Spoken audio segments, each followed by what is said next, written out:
The one thing that you couldn't say, Killmonger was wrong. I personally don't agree with Killmonger in this movie in any aspect. He killed thousands, I assume those are thousands of marks on his body, maybe hundreds of marks on his body, to get to a goal. I sympathize with his pain, but I think war put us in a bad situation. I think the reason why there's so much pain in so many places is because of war, is because of certain people who decide they want a war all the time. And then to bring to the fore and then wiping the militant black man out with these ideologies, I didn't like the whole aspect of Killmonger in that regard. He had radical thoughts, but his radical thoughts came from his real environment. The war was already started. The war was already in place. He was talking about raising the level of the playing field to where it can be at least even. You have a chance. I'm not saying that I agree. I just said that you couldn't say that he was wrong. And this is what I mean. He was a warrior. Killmonger was obviously a person who could have been a strong military leader. Ruthless. But in a war, you want that person leading you as opposed to a Winston Churchill.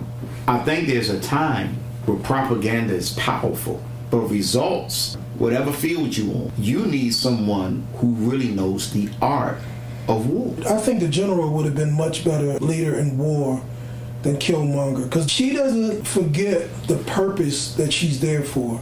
I think he was magnificently wrote for guerrilla war tactic, and that's it. Well, honestly, if you go back and you look at history, that's what most wars are won. They're not won on battlefields. Caesar was killed inside the place where the Senate takes place because they could not take him anywhere else. Abraham Lincoln was killed at a theater because you couldn't take him anywhere else. Guerrilla warfare has always been a part of a successful war campaign. And you need somebody to do the necessary by any means at all times if you're really trying to win.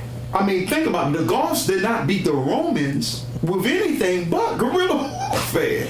I agree with you that he has his purposes, but I wouldn't want him to lead. He was too much for any significant scenario. He was no good to the throne. You know what he was? He was the embodiment of hip-hop. I'm not talking about today's hip-hop. I'm talking about hip-hop that was born, evolved into this gritty thing out of the realism of America. He was somebody presenting something to the masses, not embraced, but it challenges everybody's position. That's another reason why I didn't like the closing. Killmonger was relentless and ideal, but the actual acting didn't feel relentless. It bothered me that he was willing to die. Killmonger was willing to die to sunset. What also bothers me is that they're willing to allow him to die. In a place where she can save anybody physically, there should be a lot of psychological repair as well. Well, we found that out at the end of it. What you're saying is true because they were doing it for Bucky. They did it for Bucky. That same psychological and physical repair should have been done for Killmonger, which in turn tells me that it was insanity to allow Killmonger to have so much control, to allow him to win in ritual combat. I definitely agree with you with that. That's why I said we don't disagree at all. We both felt the same way about that. You can't have that much advancement and live primitively.